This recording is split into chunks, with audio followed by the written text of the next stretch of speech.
ada ayam yang hendak diperap dan dibakar sebentar nanti. Tetapi terlebih dahulu Mami ingin menerangkan ya, untuk ayam tanduri ini kita pilih ketulan ayam seperti ini ya. Jangan terlalu besar ya.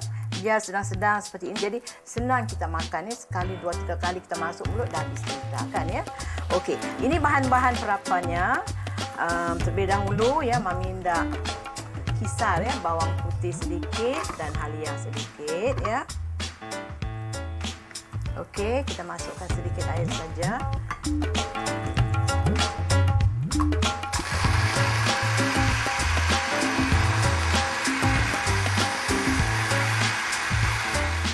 Okey, ini dah halus ya. Kita terus tuang saja dalam ayam.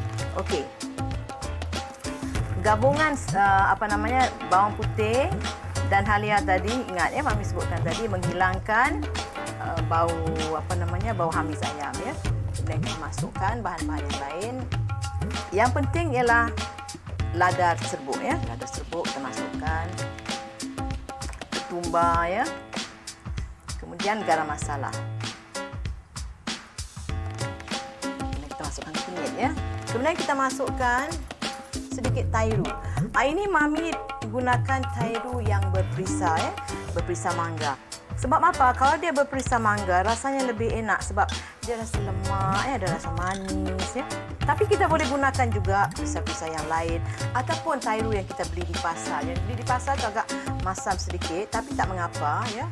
Sebab ini akan diperap dan kerana dia tidak begitu masam sangat, kita masukkan lemon sedikit ya. Kita masukkan sedikit garam. Okey. Sebaik-baiknya, kalaulah kata anda seorang yang bekerja di pejabat, kemudian anda ingin sajikan hidangan ini untuk hari raya ya, anda boleh buat dalam 2-3 hari sebelum anda masak. Anda terlebih dahulu anda perap ya, anda gaul seperti ini, anda masukkan dalam bekas. Anda masukkan dalam peti ais. Bukan peti sejuk tau, peti ais ya, peti ais. So sekarang kita mesti taruh minyak sedikit ya. Agak-agak dalam setengah sudut teh pun boleh ya. Kemudian kita mesti taruh minyak sedikit. Sedikit saja minyak ya. Kemudian kita gaul ya.